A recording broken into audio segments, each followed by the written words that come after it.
2011 yılında kurulan Zazader, kurum olarak iki yönlü çalışmalarını sürdürmektedir.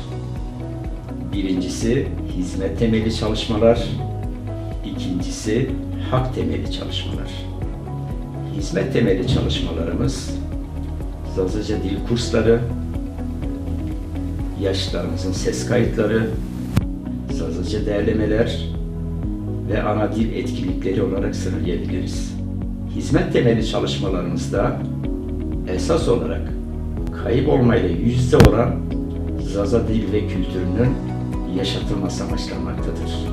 2012 yılında Zazaca Milli Eğitim Bakanlığı tarafından seçmeli dersler arasına alındı. 2019 yılında derneğimiz Zazader, Zazaca ders tercihini artırmaya yönelik bir proje başlattı. Avrupa Birliği Sivil Düşün Programı ile birlikte geliştirdiğimiz proje kapsamında Eylül ve Ekim ayı içerisinde saha çalışması başlattık. İlk etapta Tunceli il ve ilçeleri pilot bölge olarak seçildi. Tunceli il sınırları içerisinde 2455 ortaokul öğrencisinden 135 kişi tarafından Zazaca seçmeli ders olarak tercih edilmiştir. Amacımız Zazaca ders tercihinde %100'lük bir artış sağlamaktır. Sahadaki arkadaşlarımızın çalışmalarından edindiğimiz bilgiye göre öğrenci ve velilerimiz seçmeli ders tercihi konusunda yeterince bilgi sahibi değildir. Seçmeli dersler arasında Zazaca'yı öncelikle tercih edeceğinize inanıyoruz. Dilimize ve kültürümüze sahip çıkalım. Domonin ve Şit. Sevgili kardeşlerim, çok önemli ve büyük bir hazineye sahibiz. Ama ne yazık ki bugüne kadar bu hazinenin biz kıymetini bilemedik. O hazine bizim dilimizdir.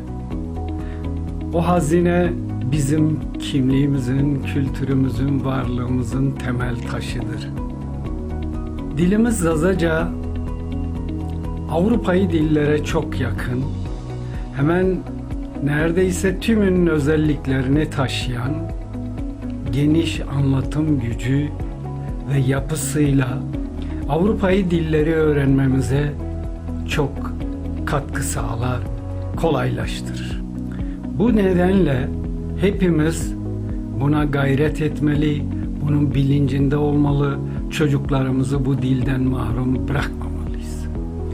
Çocuklarımıza ne kadar dilimizi iyi öğretirsek, ben yıllarca yaptığım öğretmenlik sırasında da gördüm ki Avrupa'yı dilleri çok rahatlıkla güzel öğrenirler. Sadece Avrupa'yı dilleri mi? Hayır, çevremizdeki dilleri de. Hint-Avrupa dil grubundan hemen tüm dilleri. Ses yapısıyla, ses sayısıyla Zazaca çok zengin bir dildir. Hele anlatım kıvraklığı çok önemlidir.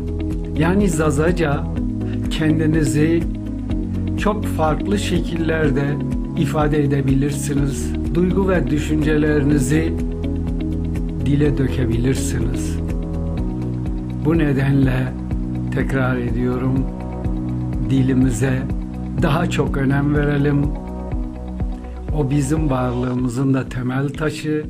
Ez ezu tıtiya hondeke na zonema zonia na zonema ke cevriya ne ez ezu ne tıtiya zoneto ro zaneto tigezera verda mesle birro ticina wes merda ve zone hoke mendat pelga de zerda vay zordare ra niye verda.